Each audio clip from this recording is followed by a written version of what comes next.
അസ്സലാമു അലൈക്കും വറഹ്മത്തുള്ളാഹി വബറകാതുഹു. അൽഹംദുലില്ലാഹ് വസ്സലാത്തു വസ്സലാമു അലാ റസൂലില്ലാഹ് വഅലാ ആലിഹി വസഹ്ബിഹി അജ്മഈൻ.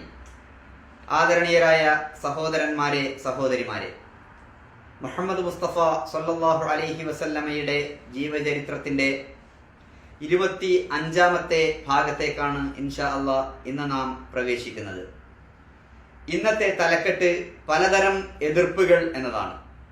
നബി സല്ലല്ലാഹു അലൈഹി വസല്ലം തന്റെ ഇസ്ലാം പരസ്യമാക്കിയതോടുകൂടി, പരസ്യമായി ജനങ്ങളെ ഇസ്ലാമിലേക്ക് ക്ഷണിച്ചതോടുകൂടി, അള്ളാഹുവിലേക്കും പരലോകത്തിലേക്കും മുഹമ്മദ് നബി സല്ലല്ലാഹു അലൈഹി വസല്ലമയുടെ പ്രബോധനത്തിലേക്കും ക്ഷണിച്ചതോടുകൂടി കടന്നൽ കൂട്ടത്തിന് കല്ലെറിഞ്ഞതുപോലെയായി. ഖുറൈശികളിൽ അത് മൊത്തം വലിയ കോളിളക്കം സൃഷ്ടിച്ചു. മുഹമ്മദ് ഒരു പുതിയ ദീനും മതവുമായി വന്നിരിക്കുന്നുവെന്നും പഴയ മതങ്ങളെയൊക്കെ കൈയൊഴിച്ചിരിക്കുന്നുവെന്നും പറയുകയുണ്ടായി. ലാ ഇലാഹ ഇല്ലല്ലാഹ്, അള്ളാഹു അല്ലാതെ വേറെ ഒരു ഇലാഹില്ല എന്ന്, അള്ളാഹു അല്ലാത്ത മറ്റെല്ലാ ഇലാഹുകളെയും തള്ളിക്കളയണമെന്നത് അവരൊരു നിഷേധമായി, ദൈവനിഷേധവും മതനിഷേധവുമായിട്ടാണ് അവർ പരിഗണിച്ചത്. കാരണം മറ്റുള്ള ദൈവങ്ങളെയൊക്കെ മുഹമ്മദ് തള്ളിക്കളഞ്ഞിരിക്കുന്നു. ലാ ഇലാഹ ഇല്ലല്ലാഹ്, അള്ളാഹു അല്ലാത്ത എല്ലാ ദൈവങ്ങളെയും ഒഴിവാക്കണം എന്നാണ് അവർ പറയുന്നത്. അവർക്കത് ഉൾക്കൊള്ളാൻ കഴിയുമായിരുന്നില്ല. ചില അറബികൾ ചോദിച്ചതായി ഖുർആൻ തന്നെ പറയുന്നുണ്ട്, അജഅലൽ ആലിഹത ഇലാഹൻ വാഹിദ, എല്ലാ ഇലാഹുകളെയും കൂട്ടിയിട്ട് ഒറ്റ ഇലാഹാക്കുകയാണോ? ചില അറബികൾ ചോദിക്കുന്നുണ്ട്, മുഹമ്മദെ, ഞങ്ങൾക്ക് 360 വിഗ്രഹങ്ങളുണ്ട്, 360 ദൈവങ്ങളുണ്ട് ഞങ്ങൾക്ക്. ഈ ദൈവങ്ങൾ കൊണ്ട് തന്നെ ഞങ്ങളുടെ കാര്യങ്ങൾ മര്യാദക്ക് നടക്കുന്നില്ല. പിന്നെ നീ ഇതൊക്കെ കൂടി ഒരൊറ്റ ദൈവം മതി എന്ന് പറഞ്ഞാൽ ഞങ്ങളുടെ കാര്യങ്ങൾ എങ്ങനെ നടക്കും? ജീവിതം എങ്ങനെ മുന്നോട്ട് പോകും? ഈ ജീവിതം മുന്നോട്ട് പോകണമെങ്കിൽ ഈ ദൈവങ്ങളൊക്കെ സഹായിക്കണ്ടേ?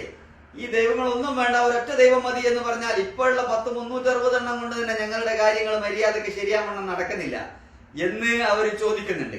റസൂലുള്ളാഹി സ്വല്ലല്ലാഹു അലൈഹി വസല്ലം തന്റെ പ്രബോധന പ്രവർത്തനങ്ങൾ മുന്നോട്ട് കൊണ്ടുപോവുകയായിരുന്നു. അങ്ങനെ അവസാനം എങ്ങനെയാണ് ഇത് പ്രതിരോധിക്കേണ്ടത് എന്നറിയാതെ അവസാനം അവർ അബൂ താലിബിന്റെ അടുത്തെത്തി. എന്നിട്ട് ഖുറൈശികൾ എല്ലാവരും കൂടിയാലോചിച്ച് അബൂ താലിബിന്റെ അടുത്തെത്തി പറഞ്ഞു, അബൂ താലിബ്, താങ്കളുടെ സഹോദരപുത്രൻ ഞങ്ങളുടെ ദൈവങ്ങളെ ആക്ഷേപിക്കുന്നുണ്ട്, ഞങ്ങളുടെ ദൈവങ്ങളെ അപമാനിക്കുന്നുണ്ട്, നമ്മുടെ മതത്തെ നിന്ദിക്കുന്നുണ്ട്, നമ്മളെ വിഡ്ഢികളും പൊട്ടന്മാരുമായി പറയുന്നുണ്ട്, നമ്മുടെ പൂർവ്വപിതാക്കളൊക്കെ വഴിപിഴച്ചവരായി ചിത്രീകരിക്കുന്നുണ്ട്. അതിനാൽ താങ്കൾ അവനെ തടയണം, താങ്കൾ അവനോട് പറയണം, ഇത് നിർത്താൻ പറയണം, അല്ലെങ്കിൽ അവനെ ഞങ്ങൾക്ക് വിട്ടുതരിക, ഞങ്ങൾ അവനെ കൈകാര്യം ചെയ്തു കൊള്ളാം, അവനെ കൈകാര്യം ചെയ്യേണ്ടത് എങ്ങനെയെന്ന് ഞങ്ങൾക്കറിയാം. അബൂ താലിബ് അവരെ സമാശ്വസിപ്പിച്ചുകൊണ്ട് ചിരിച്ച്, അതൊന്നും നിങ്ങൾ കാര്യമാക്കേണ്ടതില്ല, അവനെയൊക്കെ ഞാൻ പറഞ്ഞ് ശരിയാക്കിക്കൊള്ളാം എന്ന് പറഞ്ഞ് അതിനെ നിസ്സാരമാക്കി അവരെ തൽക്കാലം പിരിച്ചുവിടുകയായിരുന്നു. പക്ഷെ അബൂ താലിബ് നബി സല്ലല്ലാഹു അലൈഹി വസല്ലമയോട് പ്രത്യേകിച്ച് ഒന്നും പറഞ്ഞില്ല. നബി തന്റെ പ്രബോധന പ്രവർത്തനങ്ങൾ പൂർവാധികം ശക്തിയായി തുടരുകയായിരുന്നു. ഇത് ഖുറൈശികൾക്ക് സഹിക്കാവുന്നതിലപ്പുറമായിരുന്നു. അബൂ താലിബിന്റെ അടുത്ത് വന്ന് പറഞ്ഞിട്ടും മുഹമ്മദിന്റെ പ്രവർത്തനത്തിൽ യാതൊരു മാറ്റവും ഉണ്ടായില്ല എന്നത് അവരെ സംബന്ധിച്ചിടത്തോളം വലിയ പ്രയാസം സൃഷ്ടിക്കുന്നതായിരുന്നു. അവർക്ക് സഹിക്കാവുന്നതിലപ്പുറമായിരുന്നു. അതുകൊണ്ട് അവർ ഒരിക്കൽ കൂടി അബൂ താലിബിനെ സമീപിച്ചുകൊണ്ട് തങ്ങളുടെ സ്വരം ഒന്നുകൂടി കർക്കശമാക്കി. എന്നിട്ട് അബൂ താലിബിനോട് പറഞ്ഞു, അബൂ താലിബ്, താങ്കൾ ഞങ്ങൾക്കിടയിൽ ആദരണീയനും വലിയ നേതാവും മുതിർന്നയാളുമൊക്കെയാണ്. താങ്കളുടെ സഹോദരപുത്രനെ തടയാൻ ഞങ്ങൾ ആവശ്യപ്പെട്ടു, പക്ഷെ താങ്കൾ അത് ശ്രദ്ധിച്ചില്ല, താങ്കൾ അതിന് പരിഗണന കൊടുത്തില്ല. അള്ളാഹുവാണ്, ഞങ്ങൾക്കിത് സഹിക്കാൻ കഴിയില്ല. നമ്മുടെ പൂർവ്വപിതാക്കന്മാരെ ആക്ഷേപിക്കുകയും നമ്മളെ വിഡ്ഢികളാക്കുകയും ചെയ്യുന്ന ഇവനെ ഇനിയും താങ്കൾ തടഞ്ഞിട്ടില്ലെങ്കിൽ ഞങ്ങൾ അവനോട് യുദ്ധം ചെയ്യും, അവനെ നശിപ്പിക്കുക തന്നെ ചെയ്യും. ഞങ്ങളുടെ കൂട്ടത്തിൽ ഏതെങ്കിലും ഒരാൾ നശിക്കുന്നത് വരെ ഞങ്ങളുടെ യുദ്ധം തുടരുക തന്നെ ചെയ്യും എന്ന് പറഞ്ഞ് വളരെ താക്കീതിന്റെ സ്വരത്തിൽ ശക്തമായ താക്കീത് നൽകിയിട്ടാണ് ഖുറൈശി നേതാക്കൾ അവിടുന്ന് പോയത്. ഇത് ഈ രണ്ടാം തവണയും അവരിങ്ങനെ വന്ന് പറഞ്ഞപ്പോൾ ഇത് അബൂ താലിബിന് കുറച്ച് പ്രയാസം ഉണ്ടാക്കി. അദ്ദേഹത്തിന്റെ മനസ്സിൽ അത് ശരിക്കും കൊണ്ടു. അദ്ദേഹം നബി സല്ലല്ലാഹു അലൈഹി വസല്ലമയെ വിളിച്ചു.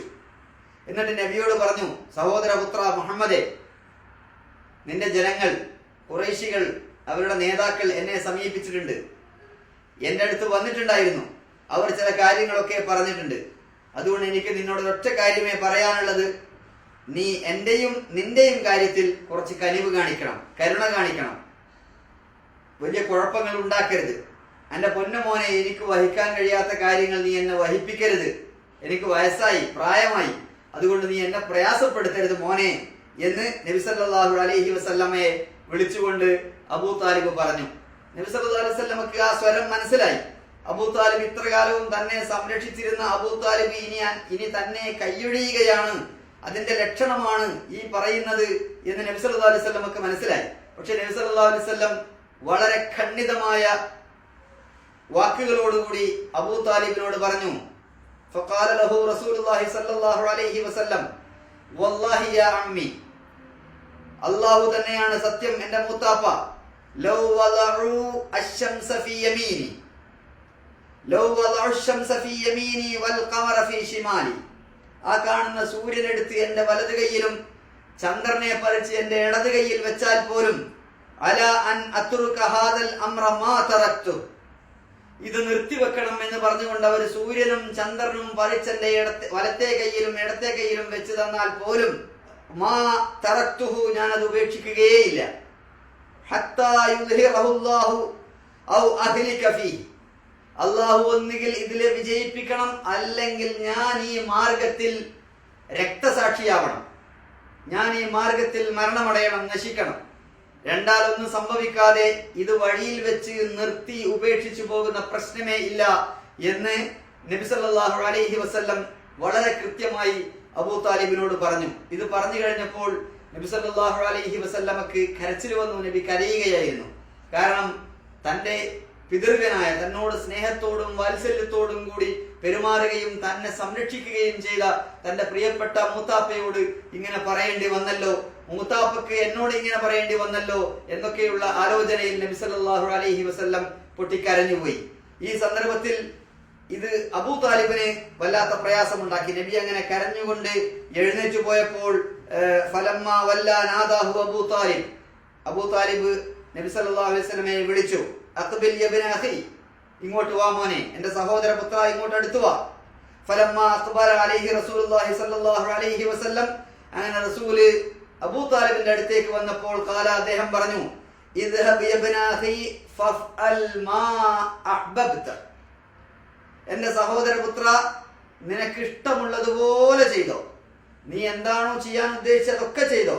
ഫവല്ലാഹി ലാ ഉസല്ലിമുക ലിശൈഇൻ അഹദ ലാ ഉസല്ലിമുക ലിഅഹദിൻ അബദ, ഞാൻ നിന്നെ ഒരാൾക്കും ഏൽപ്പിച്ചു കൊടുക്കുകയില്ല, ഞാൻ നിന്റെ സംരക്ഷണം ഇനിയും തുടരുക തന്നെ ചെയ്യും, അതുകൊണ്ട് നീ നിന്റെ പ്രവർത്തനങ്ങളുമായി ധൈര്യമായി മുന്നോട്ട് പോയിക്കോ എന്ന് പറഞ്ഞുകൊണ്ട് റസൂലുള്ളാഹി സ്വല്ലല്ലാഹു അലൈഹി വസല്ലമയെ അബൂ താലിബ് യാത്രയാക്കുകയാണ്.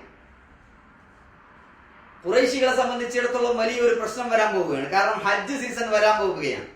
ഹജ്ജ് സീസണ് അറേബ്യയുടെ എല്ലാ ഭാഗത്തു നിന്നും പുറം നാടുകളിൽ നിന്നും വരെ ആളുകൾ അങ്ങോട്ട് വരും. അതുകൊണ്ട് ആ സമയത്ത് ഈ മുഹമ്മദിന്റെ പ്രബോധന പ്രവർത്തനങ്ങൾ വലിയ പ്രശ്നമുണ്ടാക്കുമെന്ന് അവർക്ക് മനസ്സിലായി. അതുകൊണ്ട് തന്നെ എങ്ങനെയാണ് ഇതിനെ നേരിടേണ്ടത് എന്നറിയാതെ അവർ വല്ലാതെ വിഷമിക്കുകയായിരുന്നു. അവര് ഒരു വലിയ യോഗം വിളിച്ചു കൂട്ടി വലീദ് ഇബ്നു മുഗീറയുടെ വീട്ടിൽ. ഖുറൈശികളുടെ മറ്റൊരു നേതാവാണ് വലീദ് ഇബ്നു മുഗീറ. വലീദ് ഇബ്നു മുഗീറയുടെ വീട്ടിൽ അവര് ഖുറൈശി നേതാക്കന്മാരൊക്കെ യോഗം ചേർന്നു. അവരുടെ പ്രധാനപ്പെട്ട പ്രശ്നം, ആളുകൾ വരുമ്പോ മുഹമ്മദ് ഇങ്ങനെ ഈ പ്രബോധനം നടത്തുമ്പോൾ നമ്മൾ എന്താണ് പറയുക. ചില ആളുകൾ എഴുന്നേറ്റെന്ന് പറഞ്ഞു, നമുക്ക് മുഹമ്മദ് ഒരു ജ്യോത്സ്യനാണെന്ന് പറയാം, കാഹിനാണെന്ന് പറഞ്ഞേക്കാം. വലീദ് ഇബ്നു മുഗീറ പറഞ്ഞു, അത് പറയാൻ പറ്റില്ല. കാരണം ജ്യോത്സ്യന്മാരുടെ രീതി, അവരുടെ മുഴക്കം, അവരുടെ കുറുകൽ, അവരുടെ വർത്തമാനമൊക്കെ എല്ലാവർക്കും അറിയാം. ആരാണ് ജ്യോത്സ്യനെന്നും എന്താണ് അവരുടെ പ്രകൃതമെന്നും എല്ലാവർക്കും അറിയാം. മുഹമ്മദിന്റെ ഈ പ്രഭാഷണങ്ങളും മുഹമ്മദിന്റെ ഈ സംഭാഷണങ്ങളും ഒന്നും ഒരു ജ്യോത്സ്യന്റേതല്ല എന്ന് എല്ലാവർക്കും എളുപ്പത്തിൽ വ്യക്തമാകും. ഇപ്പോൾ വേറൊരാൾ എഴുന്നേറ്റെന്ന് പറഞ്ഞു, എന്നാൽ നമുക്ക് മുഹമ്മദ് ഒരു മജ്നൂനാണ്, ഭ്രാന്തനാണ് എന്ന് പറയാം, മുഹമ്മദിന് ഭ്രാന്തായിരിക്കുന്നു എന്ന് പറയാം. അപ്പോഴും വലീദ് ഇബ്നു മുഗീറ പറഞ്ഞു, അതും നമുക്ക് പറയാൻ പറ്റില്ല. കാരണം ഭ്രാന്തന്മാര് അവർ കാണിക്കുന്ന ചേഷ്ടകള്, അവരുടെ വർത്തമാനങ്ങൾ, ഇതൊക്കെ എല്ലാവർക്കും അറിയാം. മുഹമ്മദ് അങ്ങനെയുള്ള ഭ്രാന്തന്മാരുടെ ചേഷ്ടയല്ല കാണിക്കുന്നത്, ഭ്രാന്തന്മാരുടെ വർത്തമാനമല്ല പറയുന്നത് എന്ന് എല്ലാവർക്കും എളുപ്പത്തിൽ മനസ്സിലാകും. അതുകൊണ്ട് ആ കാര്യം നമുക്ക് പറയാൻ പറ്റില്ല. അപ്പോൾ വേറൊരാള് എഴുന്നേറ്റ് എന്ന് പറഞ്ഞു, അങ്ങനെയാണെങ്കിൽ നമുക്ക് ഷായറാണെന്ന് പറയാം. മുഹമ്മദ് ഒരു കവിയാണ്. ആ കവി ആയതുകൊണ്ടാണ് അവൻ ഇത്ര നല്ല ഭാഷയിൽ ആറ്റി കുറുക്കി സംസാരിക്കാൻ കഴിയുന്നത്. അത് നമുക്ക് ഷായറാണെന്ന് പറയാം. അപ്പോഴും വലീദ് പറഞ്ഞു ഷായറാണെന്നും പറയാൻ പറ്റില്ല. കാരണം നമ്മുടെ കൂട്ടത്തിൽ തന്നെ വലിയ പ്രമുഖരായ കവികളുണ്ട്. കവിത എന്താണെന്ന് നമുക്കറിയാം. നമ്മുടെ കഅബയിലൊക്കെ കെട്ടിത്തൂക്കിയിരിക്കുന്ന കവിതകൾ നമ്മൾ വായിക്കുന്നുണ്ട്. കവിതകൾ ആളുകൾ വായിക്കാനും എഴുതാനും അറിയാത്ത ആളുകൾ കവിതകൾ ചൊല്ലുന്നുണ്ട്. കവിത എന്താണ് എന്ന് നമുക്കറിയാം. കവിത എന്താണെന്ന് അറിയുന്ന നല്ല ഭാഷാ ശുദ്ധിയുള്ള കവി വിശാരദന്മാരും കവികളുമുള്ള നമ്മുടെ നാട്ടിൽ മുഹമ്മദ് കവിയാണെന്ന് പറഞ്ഞാൽ ആരും അംഗീകരിക്കില്ല. അതിനെ പുച്ഛിച്ച് പരിഹസിച്ച് തള്ളും. അതുകൊണ്ട് അതും പറയാൻ പറ്റില്ല. അള്ളാഹുവാണ് സത്യം. അദ്ദേഹത്തിന്റെ വാക്കുകൾക്ക് വല്ലാത്ത ഒരു മധുരമുണ്ട്. അതിന്റെ മൂലം, അതിന്റെ അടിസ്ഥാനം വളരെ പരിമളം നിറഞ്ഞതാണ്. അതിന്റെ ശാഖകൾ ഫലനിർഭരവുമാണ്, പഴങ്ങൾ തരുന്നതുമാണ്. അതുകൊണ്ട് ഈ പറഞ്ഞതൊന്നും പറഞ്ഞാൽ അത് ഏശുകയില്ല. അപ്പോൾ ഒരാൾ പറഞ്ഞു, അങ്ങനെയാണെങ്കിൽ നമുക്ക് സാഹിറാണെന്ന് പറഞ്ഞാലോ, മാജിക്കുകാരനാണ്, മാരണക്കാരനാണെന്ന് പറഞ്ഞാലോ. മാരണക്കാരനാണ് എന്ന് പറയാൻ മറ്റൊരു ന്യായം കൂടിയുണ്ട്. മാരണക്കാർ സാധാരണ ചെയ്യുന്നത്, ഈ സിഹർ ചെയ്യുന്നത് എന്തിനാണ്? ആളുകളുടെ ബന്ധം മുറിക്കാൻ, ആളുകളെ തമ്മിൽ തെറ്റിക്കാൻ. ഇതിനാണല്ലോ സിഹർ ചെയ്യാറുള്ളത്. സ്വാഭാവികമായും മുഹമ്മദ് ഇപ്പോൾ ചെയ്യുന്ന പണി അതാണ്. നമ്മുടെ കുടുംബ ബന്ധങ്ങളൊക്കെ അവന്റെ പ്രവർത്തനം കാരണം തകർന്നുപോയി.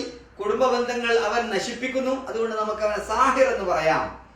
വലീദ് പറഞ്ഞു, താരതമ്യേന നമുക്കിതിൽ പറയാൻ പറ്റിയ കാര്യം സാഹിറാണ് എന്നാണ്. കാരണം അവന് കുടുംബ ബന്ധങ്ങളൊക്കെ നശിപ്പിക്കുകയും ഇല്ലാതാക്കുകയും ചെയ്യുന്നുണ്ട്. അതുകൊണ്ട് അവരെല്ലാവരും കൂടി ഒരു യോജിപ്പിലെത്തി നമുക്ക് സാഹിർ, മുഹമ്മദ് ഒരു സാഹിറാണ് എന്ന് വരുന്ന ആളുകൾക്ക്, മാരണക്കാരനാണ് എന്ന് വരുന്ന എല്ലാവരോടും പ്രചരിപ്പിക്കാം. ഈ വലീദ് ഇങ്ങനെ ഈ ചർച്ച ചെയ്യുമ്പോൾ വലീദിന്റെ മുഖത്ത് മിന്നിമറയുന്ന ഭാവവ്യത്യാസങ്ങൾ, മിന്നിമറയുന്ന ആ ഭാവ വ്യത്യാസങ്ങൾ പരിശുദ്ധ ഖുർആൻ ഒപ്പിയെടുത്തിട്ട് സൂറത്തുൽ മുദ്ദസിർ അതിന്റെ 18 മുതൽ 26 വരെയുള്ള ആയത്തുകളിൽ അവന്റെ ആ മുഖവും അഹങ്കാരവും മുഖം കോട്ടലും ഒക്കെ അല്ലാഹു സുബ്ഹാനഹു വ തആല വ്യക്തമാക്കുന്നുണ്ട്.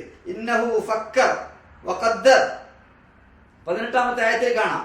ഇന്നഹു ഫക്കർ വഖദ്ദർ ഫഖുതില കൈഫ ഖദ്ദർ ثم قتل كيف قدر ثم نظر ثم عبس وبصر ثم أدبر واستكبر فقال إن هذا إلا سحر يؤثر إن هذا إلا قول البشر.